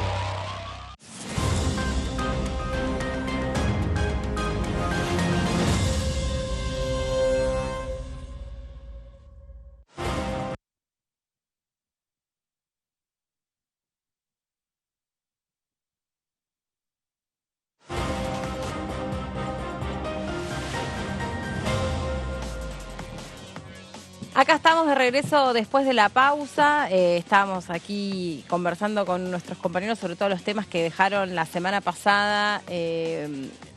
Sí, y esta también, pero lo que pasa es que esta medio como que hubo poquita comisión y lo que hubo duró poco, que es la de juicio político, que en un rato también vamos a conversar sobre eso. Pero Martín nos trae un tema de estricta actualidad y tiene que ver con, bueno, distintas cosas que empezamos a pensar sobre la nueva manera en la que interactuamos en esta sociedad y la incidencia que va a traer la inteligencia artificial para pensar nuevas discusiones parlamentarias sin lugar a dudas, ¿no, Martín? Así es. ¿Viste cuando hablábamos del chat GP3, hablábamos... El otro día lo probamos, ¿te acordás? El chat, sí, poníamos... ¿Vos estabas, Jessy? Sí, yo estaba ese día, sí. A ver, es una herramienta que se empieza a incorporar en nuestras vidas, que es útil, es bueno darle un tratamiento como corresponde, obviamente, no abusar de eso en el sentido de que no puede reemplazar la lectura de un libro, no puede reemplazar el hacer una monografía, no puede reemplazar una investigación, pero es una herramienta válida, puede ayudar, puede servir en nuestras vidas y está de hecho incorporada muchísimo, quizás aquí en la Argentina todavía de manera muy incipiente, pero en muchos países del mundo está muy avanzado. Por eso en muchos países desarrollados hoy empieza a haber legislación relacionada con esto, legislación que tiene que ver, y en el caso de la Argentina ahora lo vamos a ver en particular, pero una legislación que no es una legislación sancionatoria, sino por el contrario es una legislación que lo que busca es de alguna manera acompañar y en cierta forma ir regulando de manera positiva este desarrollo tecnológico. Es decir, por ahora por lo menos no se ven en los proyectos de ley que se han presentado ningún tipo de búsqueda de sanciones, de reglas, de límites a lo que es la inteligencia artificial, sino por el contrario tratar de buscar una armonía, una búsqueda en conjunto entre el Estado, por supuesto, y aquellos sectores privados, aquellos investigadores que están desarrollando inteligencia artificial y que obviamente pueden tener también cierto apoyo de estamentos del Estado. Hablamos de un proyecto de ley particular de inteligencia artificial que se presentó ahora por parte de la diputada Pamela Caletti del Frente de Todos de Salta. Este proyecto de ley lo que hace es crear una suerte de Consejo Federal de Inteligencia Artificial que tiene como tarea principal la misión de incentivar y promover la investigación, estudio, concientización, sensibilización y difusión de información pertinente sobre temáticas relacionadas con inteligencia artificial. Es decir, acá, como decíamos, no hay una idea sancionatoria, no hay una persecución, sino que por el contrario lo que se busca de alguna manera es acompañar la investigación. Bueno, ya desde también el Ministerio de Ciencia y Tecnología, tanto a nivel nacional como en la Ciudad de Buenos Aires, están también desarrollando este tipo de trabajos de apoyo desde la investigación a todo lo que tiene que ver con inteligencia artificial. Sí. Hay mucha duda respecto de cómo se puede legislar sobre algo que está modificando todos los paradigmas y también no conocemos todavía los efectos que va a tener en nuestra vida cotidiana, en nuestra manera de trabajar, en nuestra manera de consumir, en nuestra manera de educarnos. Y el otro día lo conversábamos nosotros de manera informal y decíamos, el chiste va a estar en cómo nos adecuamos a esta herramienta para, que se puedan potenciar desde trabajos tradicionales o prácticas tradicionales en mejorar la manera en la que se llevan adelante distintas actividades. Y cómo hay que estar atentos a todos los delitos, los crímenes y los atropellos que se pueden cometer mal utilizando la inteligencia artificial. Exactamente, sí. A ver, hay un montón de variables que incluyen, ¿no?, la inteligencia artificial. Vos tenés, desde el punto de vista educativo, acá se va a marcar, por cierto, una brecha educativa que que existe en la Argentina, aquellos chicos que lamentablemente han quedado rezagados en términos educativos, aquellos chicos que por diferentes motivos, ya sea económicos o por potenciales propios que tienen, están más elevados en esa brecha educativa. ¿Por qué digo esto? Porque a la hora de utilizar la inteligencia artificial, cuanto más educados, en el sentido de más preparados, un chico pueda estar frente a un chat de inteligencia artificial, mejor provecho le va a sacar. Es decir, mejores preguntas, más profundas las preguntas, más respuestas en términos de uso de inteligencia artificial, y eso va a ayudar mucho. También es un reto para los profesores, ¿no? Sí. Porque a vos te vienen chicos con una monografía realizada en inteligencia artificial y los profesores van a tener que decir, bueno, a ver si esto realmente fue hecho por la inteligencia artificial o por el alumno. ¿Y cómo se contrarresta eso? Bueno, defendiendo esa monografía de manera presencial. Podría ser uno de los casos. Otro de los temas que vos decías, Mary, recién, en términos de legislación o lo que tiene que ver con controles para evitar abusos, también esto va a haber que controlarlo mucho en términos de cómo puede llegar a fraguarse documentación, qué tipo de documentación a veces es la que uno recibe a través de inteligencia artificial y a veces no está chequeada. Si uno, miren, pasó con varios colegas, es muy irrisorio, si uno pone, por ejemplo, la biografía de uno, el nombre de uno, salta la biografía de uno en inteligencia artificial y muchas veces la biografía está errada. Fíjense, hagan la prueba.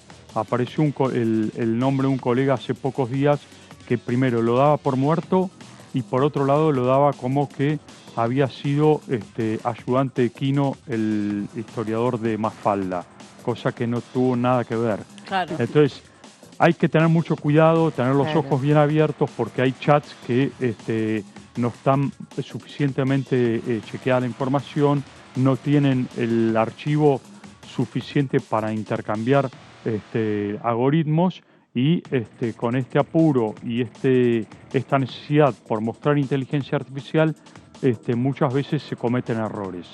Sí, y también hay que ver cómo se termina legislando o analizando digamos, todas las falsedades que puedan circular, todo el armado de no sé, distintas cuestiones que sean una mentira, desde fotos íntimas hasta no sé, datos de la vida privada inventados para generar un daño o provocar un daño, o bueno, sí, vos no sé si recordás la foto, una de las primeras fotos que aparece en inteligencia artificial del Papa Francisco con una campera. De Bizarrap. Exactamente. Sí. Bueno, ese tipo de cuestiones, todo lo que tiene que ver con fake news, también hay que tener mucho cuidado porque la inteligencia artificial a veces, por eso es importante y traíamos aquí a DTV este proyecto de ley porque me parece que es bueno, por lo menos que desde el Congreso se empiece a pensar en cómo acompañar y cómo tratar de, desde el Estado, hacer un seguimiento de lo que es investigación en esto que es inteligencia artificial. Otro de los de las facultades que va a tener este órgano, digamos, de consejo consultivo de inteligencia artificial, y entre las funciones va a tener la idea de fomentar e incentivar la investigación, el estudio, la difusión de toda la transformación pertinente a la relacionada a la inteligencia artificial. También va a promover la relación e interacción de actores vinculados a esta materia, sean de estudiosos, científicos, divulgadores o empresarios, generando espacios de encuentro para el intercambio de ideas. Esto también es importante, ¿no? Que desde el Estado, desde un espacio común, se le ofrezca un intercambio de ideas, un espacio en común a investigadores, a empresarios, ¿no? Para que empiecen de alguna forma a ver cómo está trabajando la inteligencia artificial. A ver si vamos a la otra placa. Bueno, la idea de este consejo es también confeccionar modelos y pautas a seguir para promover mejores prácticas relacionadas con la inteligencia artificial que tengan por objeto principal la transparencia y el acceso libre al conocimiento en todo lo relacionado a dicha temática. Esto también es importante, hay muchos chats que hoy son pagos, o una parte son pagos, otros chats que piden datos personales. Bueno, esto también de alguna forma se está tratando de ver en términos legislativos de cómo se accede más libremente. La idea de fomentar la divulgación de la ética en el ámbito de la inteligencia artificial y su aplicación respetando los derechos humanos y el uso para el bien común. Bueno, esto no es un tema menor. Hemos visto también muchos casos en donde el tema de falta de ética se notó en varios casos de inteligencia artificial, uso y abuso de información, como decíamos, Plagios. información... Plagios. Plagios, totalmente, claro. Por eso es importante tener un poco algún margen legal con esto, ¿no? Bien, y otra de las cuestiones que va a tener este consejo es conformar una oficina destinada a la actualización permanente y asesoramiento a la que podrá acudir cualquier organismo del Estado para resolver y recibir asesoramiento en todo lo referido a inteligencia artificial. Esto también es importante, porque el Estado se ha quedado muy atrás también con esto, el sector privado avanzó mucho, el Estado tiene que tomar también la vanguardia en este caso y tener obviamente herramientas, potencial, capital humano como para no quedarse atrás y acompañar este desarrollo tecnológico. Aparte estoy pensando, por ejemplo, bueno, esto va a ser recontra interesante ver quiénes van a, de qué áreas del conocimiento van a estar integrando este Instituto de la Inteligencia Artificial. Pero pensaba recién, un médico que opera con inteligencia artificial, algo sale mal. ¿Cómo iniciás una investigación y eventualmente una demanda por mala praxis con una máquina? Exactamente. En el medio. Una máquina que ya sabemos la va a operar, la va a operar, no el ser humano, sino la máquina, un humano, ¿no? Un profesional que se va a capacitar en que su por área de algún error conocimiento. de la máquina decís que, claro. Sí, algo sale mal. El paciente se muere en la operación, en la cirugía o qué sé yo. La máquina detecta mal algo. Vieron que ahora salió estos días, que ahora se está por inteligencia artificial avanzando en los diagnósticos. Sí, o sea, claro. que puede la inteligencia artificial detectar que eso que aparece en el cuerpo de una persona en un futuro es un tumor, en un futuro es Alzheimer, en un futuro es X cosa. ¿Y si hay un mal diagnóstico? Claro. Bueno, un fallo judicial. Claro, ¿cómo? Se elaboran fallos judiciales a través de inteligencia artificial. Eso contaba el otro día, sí, alguien también acá que tenía uno de los hijos haciendo una maestría en Derecho Internacional y que hoy por hoy los alegatos se hacen con inteligencia artificial. Claro. No es que te lo inventa la máquina, porque la gracia es qué le vas a pedir a la inteligencia artificial. Y a cuanto más vos conozcas esa herramienta y vos seas un experto en tu propia... Porque sos un abogado, tenés que ser un abogado muy experimentado para saber cómo sacarle provecho a la herramienta. Exacto. Lo que pasa es que es un hilo muy fino, ¿no? Si vos hablas de un fallo judicial, ¿qué hace inteligencia artificial? Para sintetizarlo, lo que hace es unificar algoritmos, millones de algoritmos, en donde de alguna forma... que no es lo que hace Google, es diferente a lo que hace Google. Google unifica archivos de algoritmos. Lo que hace inteligencia artificial es no solamente unificar algoritmos, sino darle interrelación a esos algoritmos y, por decirlo así, cobrarles vida. Es decir, cuando vos podés preparar un fallo judicial, estás metiendo datos de una causa en particular que te busca algoritmos de otras causas judiciales y te puede preparar un fallo. Ahora, es un hilo muy delgado porque vos tenés que tomar en cuenta testimonios pero hay cosas particulares. Que quizás habría que, o sea, digo, por ejemplo, la medicina, ¿no? O sea, yo no confío en que, o sea, si fuese médico no le preguntaría nada a la inteligencia artificial, o sea, iría como a los conocimientos que hay en la rama porque hay mucho margen de error, o sea... Creo que, no sé, lo mismo O digo, no. una cuestión también Hoy existe el de robot. fallos judiciales. Hoy lo hablábamos con Lu Fernández otra vez, porque existe lo que llama el robot Da Vinci, que es un robot que ya se está usando y que puede operar algunas patologías, creo que algunas cuestiones más vinculadas a la vista, creo, no quiero inventar, que ya vos podés operar de manera remota. O sea, tenés el paciente, la pero máquina eso es otra cosa. y el médico por ahí está tomando un curso en Washington y desde la distancia sabe cómo, qué parámetros ponerle a la máquina para que la máquina se meta en tu cuerpo.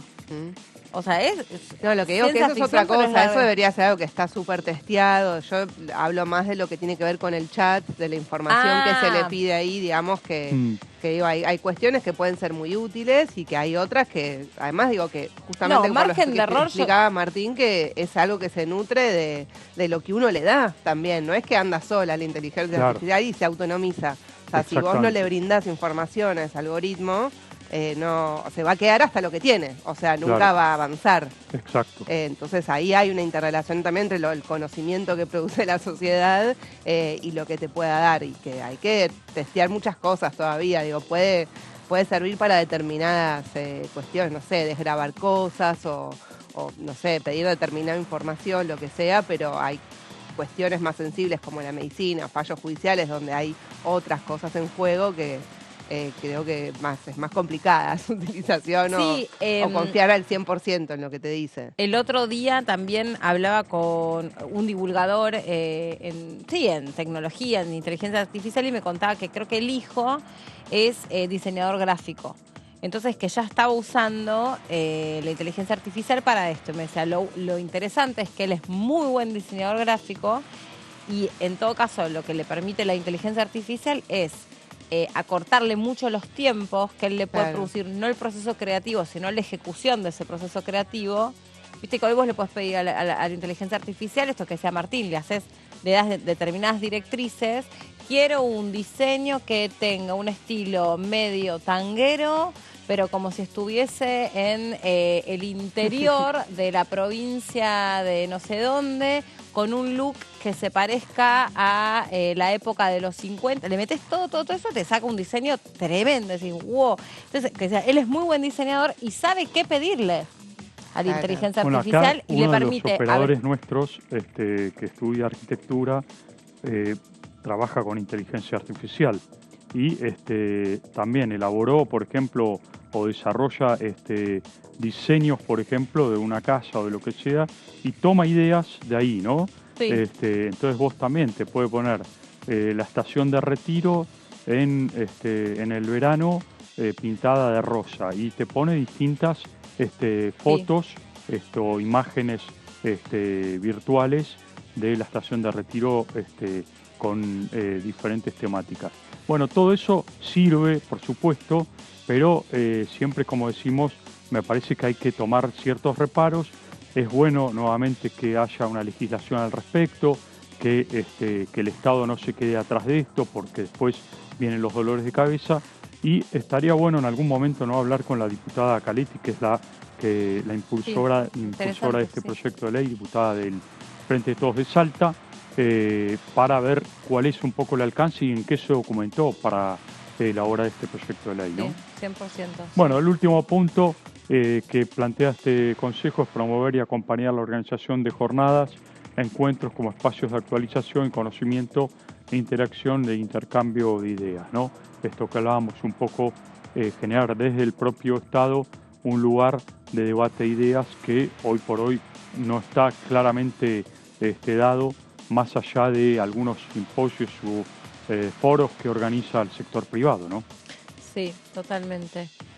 Me parece un tema que no puede esperar mucho más tiempo, ¿no? Como que hay que empezar realmente a entender que esto ha cambiado nuestra vida para siempre. Incluso hay todavía, antes de la inteligencia artificial, muchos otros debates que dar. Por ejemplo, todo lo que tiene que ver con las monedas virtuales, los bitcoins, las obras de artes virtuales. Todo esto no está regulado y en este sentido también, bueno, hay muchos países que han avanzado en este sentido y nosotros estamos como bastante, digamos, bueno, lo de las bitcoins resistidos. es un tema también, porque bueno, o sea, de hecho existe eso. Las Sí, bitcoins existen. existen. Se utilizan un montón, pero bueno, también está la contracara de eso, es el nivel de energía irracional que hay detrás del uso de las bitcoins. De hecho, muchos han encontrado, digamos, en lugares donde eran departamentos, donde directamente estaban esas máquinas cultivando para que puedan Sí. hacer esas transacciones, que es Lo muy que ocurre- caro. Claro, lo que ocurre con las cripto, que me parece que hay, por cierto, todo un debate a nivel mundial, y el contrapeso de todo eso da la impresión que hasta ahora han sido los sistemas financieros mundiales. ¿Por qué? Porque obviamente es justamente el competidor inevitable de las cripto. Los bancos centrales del mundo están haciendo como un contrapeso y boicoteando de alguna manera las cripto porque están viendo que mucho capital se está jugando por las criptomonedas. Además hablamos de capital que en muchos casos tiene que ver con narcotráfico, tráfico de armas, capital oscuro que obviamente se cuela por el sistema ilegal que puede ser una criptomoneda. Y por el contrario, los bancos están tratando de contrarrestar esa fuga de capitales y haciendo como una batalla muy dura con las cripto. Claro. Aquí en inteligencia artificial me parece que está todo un campo abierto donde todavía no sabemos cuáles son los límites, ¿no? La otra vez Elon Musk de Twitter dijo que quería juntar a los grandes capos de las tecnológicas para tener un tiempo prudencial y desarrollar inteligencia artificial en unos años, hacer como un parate. Bueno, hay todo un debate, ¿no? en el mundo alrededor de este tema y no se sabe todavía cuáles son los límites. Por eso... Y es interesante porque justo abríamos el programa hablando de cómo la tecnología empuja para repensar, por ejemplo, cómo votamos, por ejemplo, nuestros mecanismos de votación.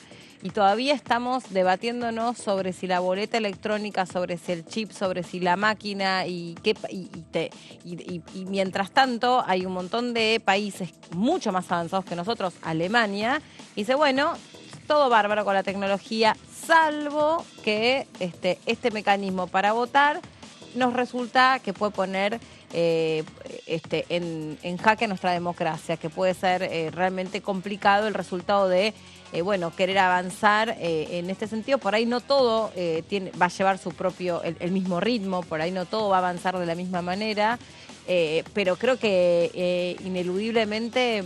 de hecho, me acuerdo del diputado Ramiro Gutiérrez, que repasamos antes su participación con el tema de los datos personales. Él viene diciendo, hay que crear una comisión del futuro, hay que crear una comisión que trabaje alrededor o que reflexione alrededor de estos temas, porque cuando la inteligencia artificial se haya metido fuertemente en cómo funciona la justicia, en cómo funciona la medicina, en cómo funciona el periodismo, en cómo funciona las encuestas. Sí, claro. El mundo va a haber cambiado para siempre y obviamente ahí tenés que actualizar la legislación. Mucho pienso también qué va a pasar con la interacción entre los sindicatos, la tecnología, vos viste en la tecla, Meli, antes de ayer se dio a conocer en la India el caso de una empresa que expulsó más de 200 empleados porque los reemplazó todos por inteligencia artificial. ¿Cuántos empleados? 200. 200 empleados. Hay un gran debate hoy en la India alrededor de esto porque es una empresa de tecnología y que gran parte del trabajo que hacían esos empleados hoy está siendo reemplazado por inteligencia artificial. Vos dijiste los sindicatos. Bueno, ¿qué van a hacer los sindicatos ante una situación de estas características? Sí, ¿no? y digamos, todavía estamos hablando sobre si tenemos o no tenemos que reducir la jornada laboral. ¿Qué les parece que va a pasar con la tecnología? O sea, por ahí ya no va a hacer falta que un ser humano... Por ahí no va a hacer falta que un ser humano esté sentado en un escritorio. Hay muchos trabajos que 8 horas. Que podrían, perfectamente OIT, reemplazarse por inteligencia artificial, y si eso avanza, incluso yo a veces en Twitter uno se encuentra imágenes de los, como los depósitos tipo los de Mercado Libre, de Amazon en realidad, donde hay máquinas levantando las cajas. cajas. O Sí. sea, en vez de que sean personas, trabajadores, trabajadoras, Exacto. sean máquinas. El Eso último está muy bien, informe- digamos, el último alivianar, informe o sea, de la- porque implica enfermedades Físicamente, laborales, claro. claro. El último informe de la OIT habla de que el 25% de los trabajos a nivel mundial se van a perder en los próximos 10 años. Claro. 25%. Pero pasa que eso de tendría trabajo. que ser una buena noticia, digo, en el sentido de que Bueno. si el trabajo se repartiera, podría alivianarse para el conjunto, digamos, de las sociedades. Bueno, si hay trabajos que ya los pueden hacer Desaparecen. máquinas, desaparecen, perfecto. El tema, si eso es beneficioso para todos o genera condiciones de igualdad en relación a los trabajos que quedan, digamos, Y esto va de la mano porque a mayor desarrollo de tecnología, tenemos que estar pensando también que del otro lado de la máquina, de la computadora, hay gente que la usa para el bien y gente que la usa para el mal. Entonces, nosotros le vertimos mucha información a nuestros computadores, como dicen en las series norteamericanas. Hay mucha información dando vuelta todo el tiempo. De hecho, basta con que nosotros terminemos de tener esta conversación para que nos aparezca un anuncio en nuestro Gmail o en el diario que leemos. Todo eso no es que hay un enano acá adentro que te está escuchando, sino que hay un dispositivo que va reconociendo algunas voces, algunas palabras clave, y en función de eso te arma una publicidad y te arma una red de consumo. La cuestión es que todos esos datos personales, y cada vez más porque interactuamos como consumidores y como usuarios con los bots, con las redes sociales, con la tecnología en todas sus formas. Y la tecnología, que está armada por el hombre, Claro. usa nuestros datos personales. Así que también esto es uno de los debates que va a haber que tener acá sobre claro. cómo se regula esa información, ¿no? Vinculada a todo lo que otros pueden tener de información de nosotros y cuál es el límite. De hecho, ha habido un montón de filtraciones justamente en virtud de un despropósito de datos personales pululando, ¿no? en la nube, en el universo, y que sin lugar a dudas puede generarnos un enorme perjuicio. Pero de eso vamos a hablar en un ratito. Ahora, Jessy, ¿de qué vamos a hablar? Vamos a hablar de un proyecto que presentó la diputada Ginocchio, del Frente de Todos, Silvana Ginocchio, para prevenir, sancionar y erradicar la violencia contra las mujeres en la vida política. Esto en realidad se presenta, Meli, como una ley marco, una ley modelo, se llamaría, que fue elaborada por el Comité de Expertas del Mecanismo de Seguimiento de la Convención de Belém do Pará, y fue elaborada en el 2016. Lo que hace la diputada es traerla al Congreso para ponerla a debate, es como una especie de guía de guía práctica para empezar a brindar herramientas y un marco legal para poder abordar la cuestión de la violencia en la vida política hacia las mujeres y poder asegurar, digamos, que se puedan ejercer libremente todos esos derechos políticos. Vamos a repasar algunas, o sea, tiene una parte que tiene que ver con definiciones que hace esta ley modelo o esta ley, ley modelo, y después algunas pautas para determinados organismos que estarían involucrados para justamente hacer campañas de prevención y erradicar la violencia, que creo que en estos momentos estamos en campaña electoral, hay candidatas mujeres, en esta ley se habla de la paridad de género, se habla de que las mujeres puedan tener más participación en la política, y esta ley vendría a intentar promover que eso se profundice. Vamos a la siguiente placa para ver algunas de esas definiciones. La primera, la más importante, es definir violencia contra las mujeres en la vida política, que es algo específico por el ámbito, ¿no?, en el que se ejerce. Y se define como cualquier acción, conducta u omisión realizada de forma directa o a través de terceros que, basada en su género, cause daño o sufrimiento a una o varias mujeres y que tenga por objeto o por resultado menoscabar o anular el reconocimiento, goce o ejercicio de sus derechos políticos. La violencia contra las mujeres en la vida política puede incluir, entre otras, violencia física, sexual, psicológica, moral, económica o simbólica. y que justamente el resultado sea, por ejemplo, una mujer que quiere participar en cargos públicos, ¿no? Que se postule, bueno, que por una situación de violencia tenga que desistir de hacerlo o que quiera ser candidata y en su partido político no la dejan, no intentan ponerle trabas y se ejerce violencia de distintas formas, digamos, puede ser sexual o no, puede ser económica, puede ser por extorsiones de distinto tipo, simbólica, claro, exactamente. Entonces esta es la definición que se hace basado en las recomendaciones de este comité de expertas de la Convención de Belém do Pará, que ha sido votada esa convención acá en el Congreso. Argentina adhiere a esa convención. Y también define en esta ley marco los derechos políticos de las mujeres, que incluyen, que son los que hay que resguardar, ¿no? O sea, para garantizar que haya igualdad, bueno, uno es votar, porque las mujeres puedan votar en todas las elecciones y referéndum públicos, que puedan ser elegibles para todos los organismos cuyos miembros sean objeto de elecciones públicas, participar en forma paritaria en la formulación de las políticas gubernamentales y en su ejecución y ocupar cargos públicos, participar en organizaciones no gubernamentales y asociaciones que se ocupen de la vida pública y políticas del país, incluyendo a partidos políticos y sindicatos también. Entonces estos son los derechos políticos que define la ley, que son los que hay que resguardar y que si hay casos de violencia en la vida política sería atentar contra alguno de estos derechos. Claro, derechos políticos que están incluidos en la Constitución Nacional, solamente por el hecho de ser ciudadanos de la República Argentina. Claro, pero... O sea, hay que reforzarlo con el aspecto, o cruzarlo con el aspecto de la violencia, violencia de género política. Exactamente, sí, que es como también atraviesa las desigualdades de género, como atraviesan los distintos ámbitos, en este caso particular, la vida política, ¿no? O sea, que ha sido una lucha muy importante de las mujeres por poder ocupar cargos públicos, poder presentarse, poder votar, o sea, bueno, siempre se fueron dando distintas desigualdades, esta es otra para que esa paridad crezca en el ámbito público y en el ejercicio de estos derechos.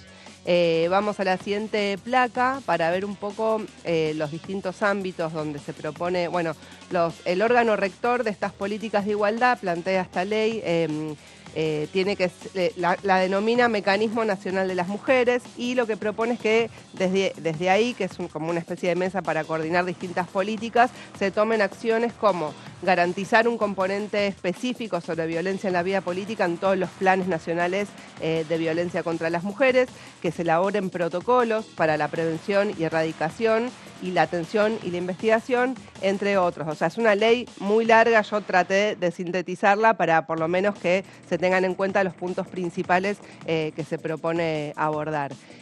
Vamos a la siguiente placa. Los órganos responsables y pautas de actuación. Acá empieza, es todo un capítulo dedicado a pensar cuáles son los órganos involucrados, ¿no?, en garantizar estos derechos políticos para las mujeres. Y el que más énfasis hace este proyecto de ley es en los órganos electorales, que es para la protección de derechos políticos justamente en momentos donde hay campañas electorales, que se pueda resguardar ese derecho en el caso, por ejemplo, una mujer que sea candidata y que reciba hostigamiento de otro candidato o dentro de su propio partido, bueno, que sea el órgano electoral quien sea el encargado de poder atender esa situación, resolverla, tomar medidas, acompañar a la persona para que pueda seguir, a la mujer para que pueda seguir o sea, si está siendo candidata, que pueda seguir haciéndolo. Permanecer claro, en exactamente. esa. Sí, que, después otros digamos, organismos... que ninguna cuestión de género, de violencia vinculada a digamos, como decís vos, ¿no? La subestimación de la mujer solo por su condición de ser mujer, la haga desistir de eso. Claro, exactamente, sí. Y pone, bueno, es obviamente la responsabilidad del Estado, pero en coordinación, en este caso, con el órgano electoral correspondiente, sea nacional o provincial.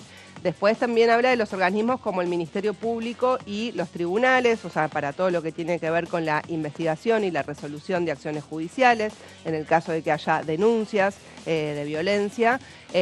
Y también habla de partidos políticos, sindicatos, organizaciones estudiantiles, sociales, de derechos humanos, donde lo que propone es que incorporen, por ejemplo, en sus estatutos, es más una sugerencia, ¿no?, que incorporen en sus estatutos, bueno, avanzar en la paridad de género, tener protocolos de actuación para cuando hay casos de violencia o de machismo, lo que fuera, que puedan tener dentro de sus estatutos y de su funcionamiento interno también ciertas medidas que se adopten. O sea, por supuesto que no es una ley que se va a meter en la vida política, digamos, interna de esas organizaciones, sino que son más sugerencias. Y después, en cuanto a los medios de comunicación, por ejemplo, propone que se hagan campañas de difusión de prevención, ¿no? Contra la violencia, campañas de concientización y la prohibición de propaganda contraria a los derechos políticos de las mujeres. Que eso, bueno, se ha avanzado en esa materia, pero que sea como un punto que eso, no se puede hacer propaganda en los medios de comunicación que sea contrario a esta ley y al espíritu de que las mujeres avancen en ejercer esos derechos políticos en condiciones de igualdad. Sí, hay una serie española, creo que es, que se llama Intimidad. Que muestra cómo... Muy bueno, buena, muy recomendable. Sí, una mujer creo que es candidata o que es legisladora, no me acuerdo si es candidata o es legisladora. Sí, es como una especie de intendenta. Es alcalde. Sí, alcaldesa. Es alcaldesa y está siendo hostigada o chantajeada de alguna manera por su vida privada, ¿no? Claro, con imágenes, más de lo que podría ser la ley Olimpia, digamos, ¿no? Imágenes que supuestamente fueron tomadas en una situación de intimidad, y como esa foto de su vida íntima, de hecho se la ve, creo que teniendo relaciones o desnuda, no me acuerdo porque la vi hace un montón, y le empiezan a usar para en realidad tirarle abajo esa candidatura. Exactamente. O sea, era como doblemente agravante por el cargo que ella ostentaba y a donde ella quería llegar. Me hizo acordar mucho porque en realidad son maneras muy, a veces es mucho más sutil, ¿no? Cuando, por ejemplo, sobre una determinada persona, lo único que comentan es, una determinada mujer política, lo único que comentan es qué lleva puesto, si es adecuado, si no es adecuado, si está bien vestida, si está mal vestida, si está demasiado vestida, si está demasiado poco vestida, si... Mira, hace poco salió, me pasa que tengo como un montón de cosas, pero vinculadas no solamente sobre lo que podría ser, no sé, Cristina Fernández de Kirchner, que ahí también me parece que se le pegó mucho por su condición de mujer, pero también a otras mujeres, bueno, aquí a Cecilia Moró, la primera parte de lo que fue, bueno, ella hacerse, de hecho no la dejaron ser formalmente electa, ¿no? La sesión para la elección de autoridades. La elección de autoridades se cayó, pero las barbaridades que le decían, mucho más por ser mujer. Cuando le decían presidente y ella decía presidenta, presidente, presidenta, son formas de violencia, o por lo menos de tratarla de una manera peyorativa solo por su condición de ser mujer. Claro. Porque por otras personas no pasan por lo mismo. Bueno, ahí decía Jessica la posibilidad de ocupar cargos en algunos espacios. Yo pienso en un espacio, en un sector muy particular que es el sindicalismo, ¿no?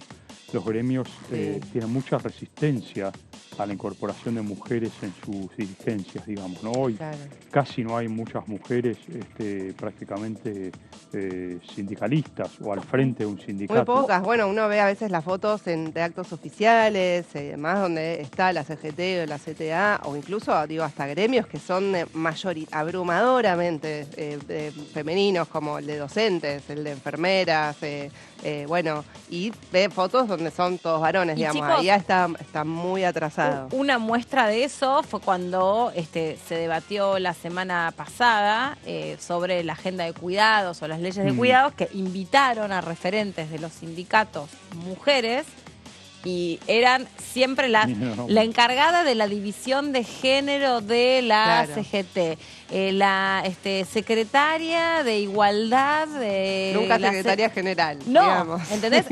Es la mujer que está para el cargo de igualdad, no la mujer que está a cargo de... Claro.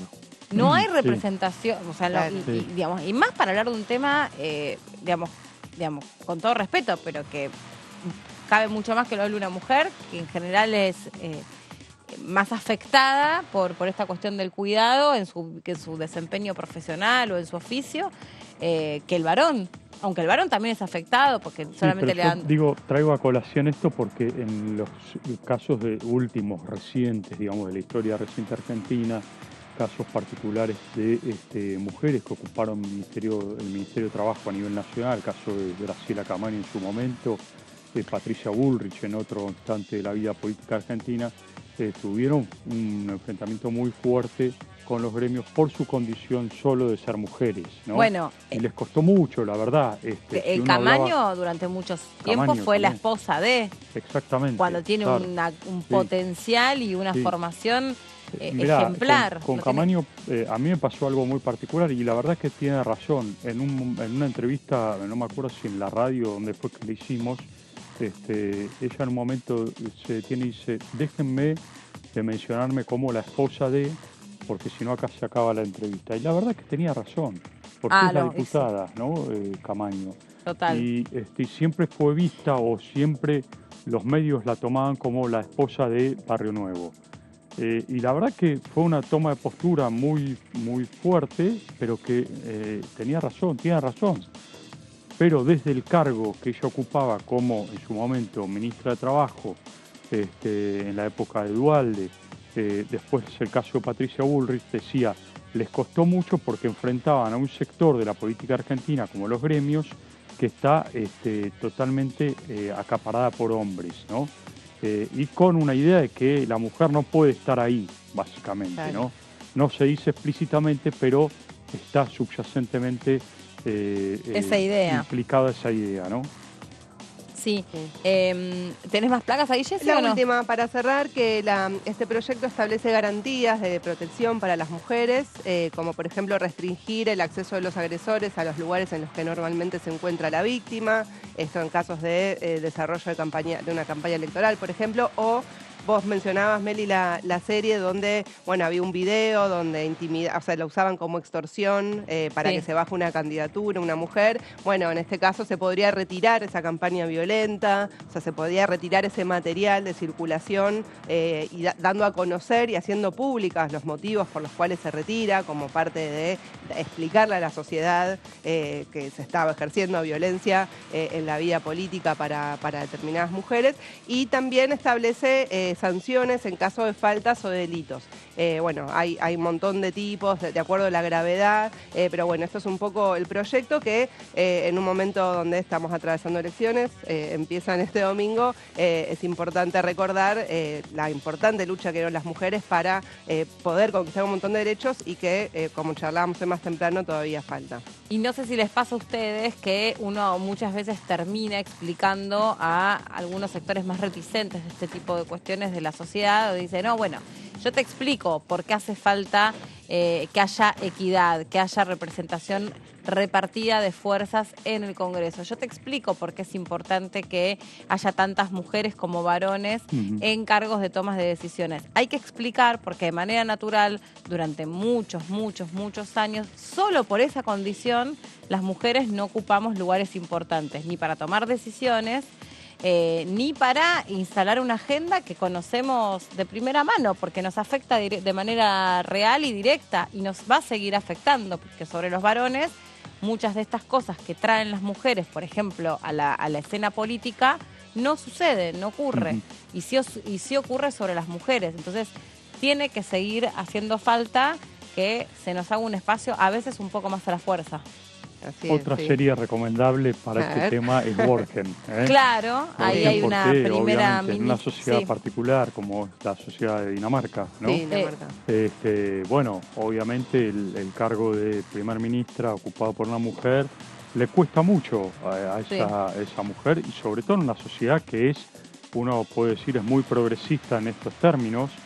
Pero todo lo más recomendable que la primera ministra va en bicicleta a su lugar de trabajo. Ya esa es listo, quiero vivir ahí. Su marido tiene que renunciar a varios trabajos porque son incompatibles con lo que tiene que ver se da la inversa de lo que suele suceder. Y él se queda al cuidado de los chicos y hasta hace la cena. Sí. Hasta hace la cena. Me da. Bueno, Muy hoy bien. existe la inteligencia artificial como de esos electrodomésticos que le decís todo lo que tenés que poner. ¿Vos querés que te un cuesta marido artificial, digamos? No, pero bueno, ¿vieron perdón. esa máquina? Igual no nos Sí. auspicia la Thermomix. Que Sí, le sí. metes todo lo que querés hacer y te No, dice, no, bueno, no. igual vale como un departamento, Jessy, no Claro. lo vamos a tener. No lo vamos a tener. Yo siempre, cuando era chica, miraba los supersónicos y siempre soñaba que ahí apretaban botones y te decía la comida Bueno, servía. existe. Soñaba con tener algo de eso. Ha llegado a la vida real, yo no puedo creer, es una cosa impresionante. Le decís lo que vos querés comer y te dice, tenés que poner todos estos cinco. O sea, vas al mercado, compras todas las cosas, Las y te metés dice, ahí, ya ahí está. te lo hace. Una cosa de loco. Increíble. Pero no lo vamos a tener nunca, mi No, amor. vamos a porque tener vos que y estar yo, cocinando, vos y picando yo, la cebolla, llorando. Sí, con la antiparra, ¿viste? Tremendo. Si alguien tiene algún truco para que no lloren los ojos, es bienvenido, ¿eh? ¿De las cebollas? Sí, No, sí, no lo sí. tengo. No lo tiene. descubrí Sigo todavía. llorando. Sí, ay, mientras que no sea por desamor, mira, No, que sea por la favor. cebolla. Bueno, ya estamos casi sobre el final nosotros. Obviamente mañana entramos en veda, así que hay muchos de estos temas que hoy nos dimos el lujo de conversar que no son posibles. Así que bueno, hasta aquí fue obviamente todo el contenido más político que se pudo vertir. Y esperamos que estos terribles hechos que han acontecido en las últimas horas nos haga reflexionar a todos, no solamente a los que tienen que estar el domingo viendo si tienen un voto más o un voto menos, sino también aquí en esta casa, porque hay mucho debate que también tiene que ver otra vez con si las instituciones están a la altura de los hechos gravísimos que están pasando. Me parece que es un momento donde no hay que hacerse los tontos y mirar para otro lado, sino al revés. Es un momento para ponerse a trabajar en serio, porque hay muchas personas que tienen terror de volver a su casa todos los días. Es terror lo que se siente. Y fue una muestra lo que sucedió en Lanús. Gracias, Jessy. A vos, Melín. Gracias, Martín. También nos Coincido vemos. 100%, Meli. Bueno, qué Muy bueno. Nos vemos mañana a las 2 de la tarde aquí en la segunda edición de DTV. Chau, que estén bien.